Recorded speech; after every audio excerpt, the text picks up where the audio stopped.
Պրոբլեմն այն է, որ Կտրիչ Ներսիսյանը իր արդեն հայտնի խմբակի հետ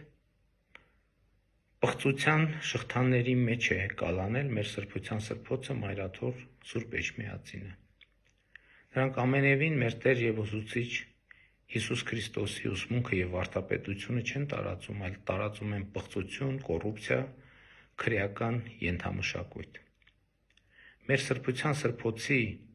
Մայրաթոր Սուրբ Էջմիածնի ազատագրման օրակարգը վաղուց է հասունացել, և այսօր Հովհաննավանքի պատարագը խորհրդանշելու է մեր սրբության սրբոցի Մայրաթոր Սուրբ Էջմիածնի ազատագրման գործնական փուլի մեկնարկը, և մեզնից յուրաքանչյուրը պետք է կատարի իր ընտրությունը, ներառյալ հայաստանյաց առաքելական Սուրբ Եկեղեցու քահանաները։ Սիրում եմ բոլորիդ և աղոթում եմ բոլորիդ համար, և որպես դրա առհավատչա ուզում եմ ձեզ հետ խոսել Սաղմոսով։ Սաղմոս համար 1. Իրական ճշմարտությունը։ Սաղմոս Դավթի։ Երանելի այն մարդը, որն ամբարիշտների խորհրդով չի շարժվում,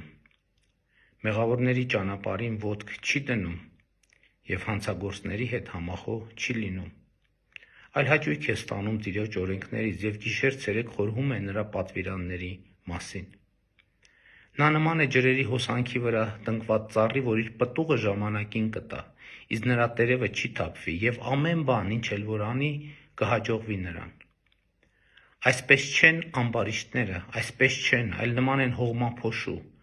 որ հոսում են երկրի երեսին։ Ուստի ամբարիշտները չեն դիմանա դատաստանին, ոչ էլ մեղավորները կլինեն արդարների հավաքի մեջ,